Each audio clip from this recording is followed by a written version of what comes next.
Assalamualaikum warahmatullahi wabarakatuh. Hari ini kita akan belajar tentang perkalian bentuk aljabar. Seperti apa sih perkalian bentuk aljabar? Sebelum kita masuk ke dalam materi perkalian bentuk aljabar, sebelumnya kita mempelajari dulu manfaat kita mempelajari perkalian bentuk aljabar. Apa sih manfaatnya? Kalian bisa lihat gambar berikut ini, ada gambar sebuah taman atau kebun ya, sebuah kebun. Nah, kemudian manfaatnya perkalian aljabar itu kalian bisa menghitung luas kebun. Kemudian kalian juga bisa menggunakan perkalian bentuk aljabar ini untuk menghitung keliling kebun. Ya.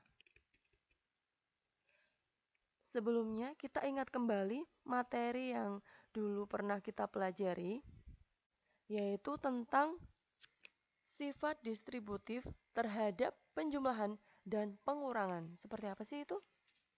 Kalian masih ingat nggak ya?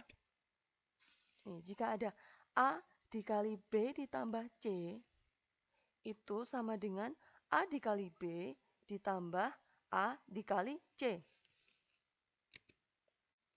Itu tadi sifat distributif perkalian terhadap penjumlahan. Nah, yang sekarang ini sifat distributif perkalian terhadap pengurangan.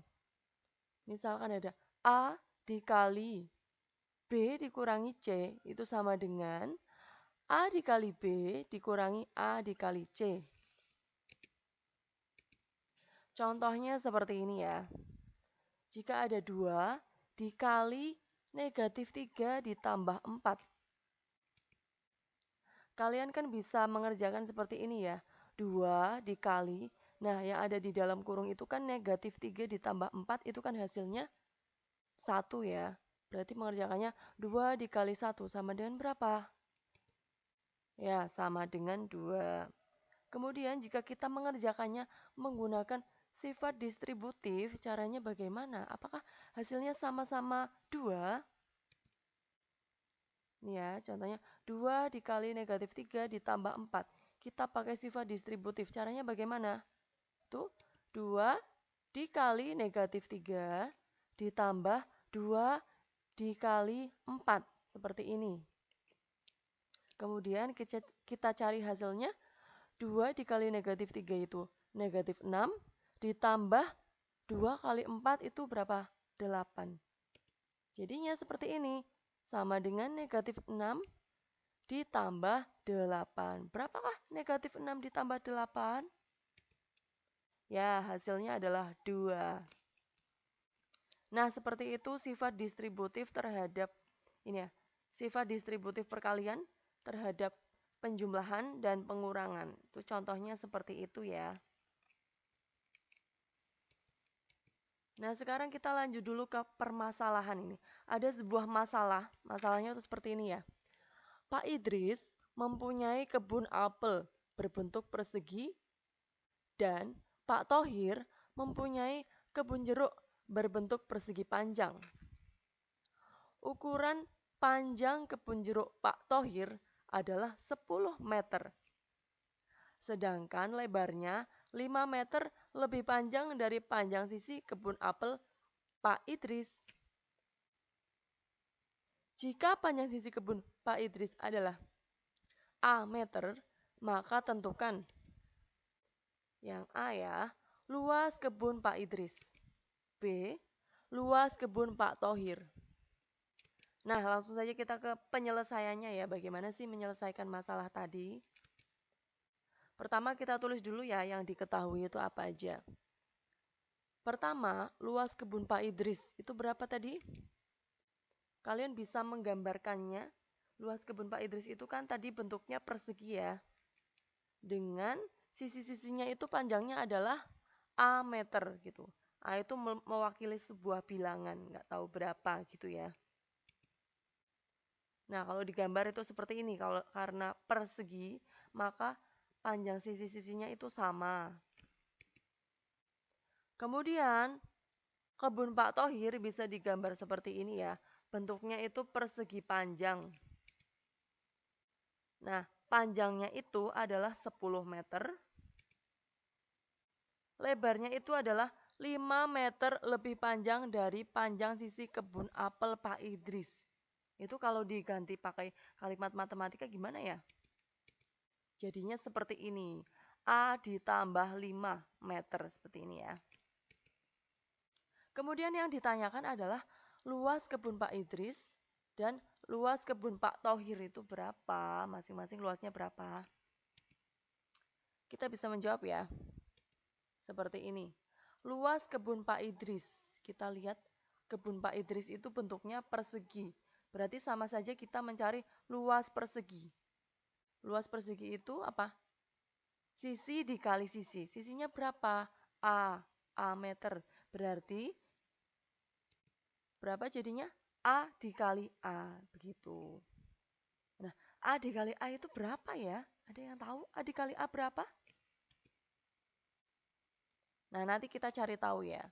Sekarang kita jawab dulu yang B. Luas kebun Pak Thohir. Kalau Pak Thohir itu kan kebunnya bentuknya persegi panjang ya. Jadi, untuk mencari luasnya adalah panjang dikali lebar. Panjangnya berapa? 10 meter. Lebarnya berapa? A ditambah 5. Nah, seperti ini. Terus cara mengalihkannya tuh gimana sih kalau seperti ini? Nah, nanti kita cari tahu juga ya. Ini kita simpan dulu. Jadi, PR kita adalah kita mencari tahu A dikali A itu berapa dan 10 dikali A ditambah 5 itu berapa. Nah, sebelum kita menjawab pertanyaan yang tadi, kita pelajari dulu ini. Perkalian bentuk aljabar. Yang pertama itu perkalian suku tunggal dengan suku tunggal. Contoh ya, 2 titik X titik di sini itu artinya kali ya. Ustazah mengganti tanda kali dengan titik itu untuk menghindari kesalahan kita membedakan antara variabel X dengan kali gitu. Jadi, perkalian di sini Ustazah ganti tandanya pakai titik. Jadi nanti kalau Ustazah nulis titik itu artinya kali gitu ya. Yang pertama 2 dikali X. 2 dikali X itu berapa sih hasilnya? Yaitu 2X gitu ya. Kemudian A dikali B. Berapa hasilnya A dikali B? Yaitu AB. Gampang ya. X dikali X berapa? Sama aja kalian mencari 5 dikali 5. Itu kan 5 kuadrat. 10 dikali 10, 10 kuadrat. Berarti kalau X dikali X itu artinya X kuadrat. Gini. Kemudian X dikali X kuadrat. Ini kan sama-sama X ya. Tapi X yang depan itu pangkatnya 1, X yang belakang pangkatnya 2. Kalau ada seperti ini, kalau dikalikan, tinggal kalian menjumlahkan pangkatnya saja. Jadi X pangkat 1 ditambah 3 berapa? 1 ditambah 2 maksudnya. 3 ya. Jadi hasilnya X pangkat 3. Atau kalau dijabarkan seperti ini. X dikali X kuadrat itu sama saja dengan X dikali X dikali X. Sama dengan X pangkat 3. Kalau A pangkat 2 dikali A pangkat 3. Nah, kalau seperti ini tinggal kita jumlahkan aja pangkatnya. 2 tambah 3 itu kan 5 ya. Jadi kalau A pangkat 2 kali A pangkat 3 hasilnya adalah A pangkat 5. Kemudian lagi. A kuadrat dikali B pangkat 3 berapa? Ya tinggal kamu gabungkan aja. A kuadrat B pangkat 3.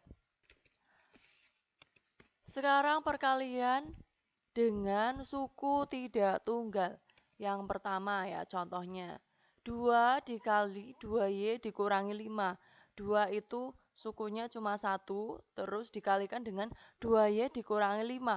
Itu sukunya 2. Jadi suku 1 dikali dengan suku 2. Caranya bagaimana? Caranya, 2-nya itu kalian harus kalikan dengan semua yang ada di dalam kurung. Yang ada di dalam kurung itu kan ada 2Y dan 5 ya. Nah, caranya seperti ini. 2 dikalikan dengan 2Y dulu. Kemudian ada pengurangan, berarti sini ikut pengurangan. Terus dikurangi 2 dikali 5 gitu caranya. Hasilnya berapa? 2 kali 2Y, 4Y. Kemudian dikurangi 2 kali 5 berapa? 10. Berarti hasilnya adalah 4Y dikurangi 10. Kemudian Kemudian ini bisa dihitung lagi nggak 4Y kurangi 10? Tidak bisa, karena ini pengurangan suku yang beda jenis. Ini 4Y dengan 10 itu kan sukunya tidak sejenis ya, maka tidak bisa dikurangkan. Berarti hasil akhirnya ya adalah ini, 4Y dikurangi 10. Kemudian, contoh lagi ya, jika ada 2X dikali 3X ditambah 5Y, caranya seperti di atas ya. Jadi 2X-nya kalian kalikan dengan 3X dulu. Kalau ini ditambah berarti ditambah 2X dikali 5Y. Gini. Kemudian kita cari hasilnya. 2X dikali 3X berapa? 6X kuadrat. Terus ditambah 2X dikali 5Y berapa? Tuh 10XY. Seperti ini. Jadi hasilnya 6X kuadrat, ini kuadrat ya. 6X kuadrat ditambah 10XY. Ini Ustazah salah penulisan ya. Ini harusnya 6X kuadrat ditambah 10XY. Gitu hasil akhirnya. Terus lagi nomor 3. 2X dikurangi Y dikali X ditambah 3Y. Jadi kalau ada dua buah kurung seperti ini, itu artinya kurung yang depan kalikan kurung yang belakang gitu. Ada tanda kalinya. Terus kalau seperti ini caranya bagaimana sih? Caranya kita ubah dulu ini. 2X-nya kita kalikan dengan semua yang ada di dalam kurung belakang itu. Kemudian ditambah, karena itu 2X dikurangi Y, maka ditambah negatif Y, karena itu pengurangan ya. 2X kurangi Y, jadi di sini ditambah negatif Y. Negatif Y dikalikan dengan semua yang ada di dalam kurung yang belakang itu, yaitu X ditambah 3Y. Terus kita kalikan. Yang pertama ini 2X dikali X dulu. Terus ditambah 2X tambah 2X dikali 3Y maksudnya.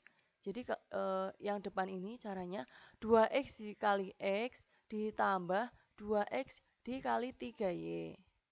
Kemudian kita jumlahkan dengan yang belakang. Yang belakang itu negatif Y dikali X, terus ditambah negatif Y dikali 3Y, kayak gitu ya.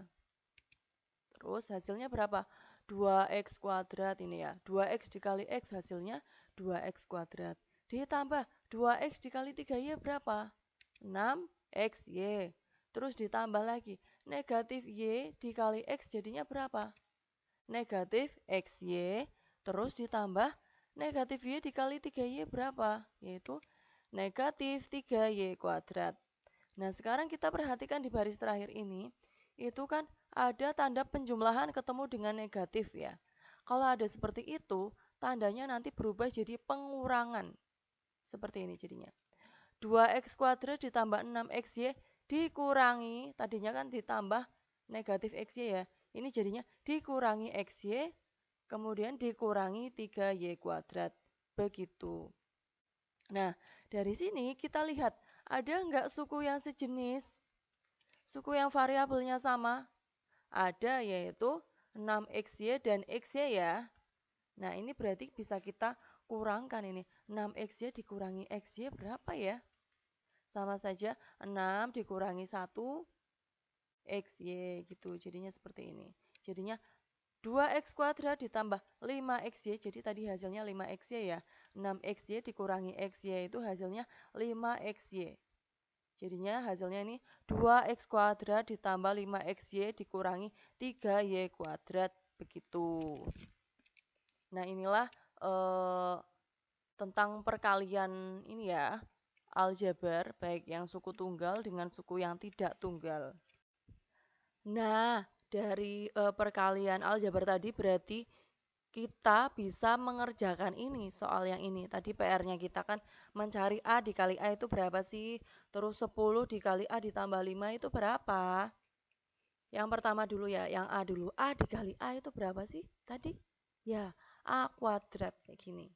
Jadi bisa kita simpulkan bahwa luas kebun Pak Idris itu luasnya adalah A kuadrat meter persegi gitu. Kemudian luas kebun Pak Thohir itu kan kita tadi kebingungan ya. Mencari 10 dikali A ditambah 5, tapi kita sudah mempelajari nih. 10 itu suku tunggal, A ditambah 5 itu suku lebih dari 1 ya, atau sukunya ada 2. Jadi suku tunggal dikali dengan suku 2.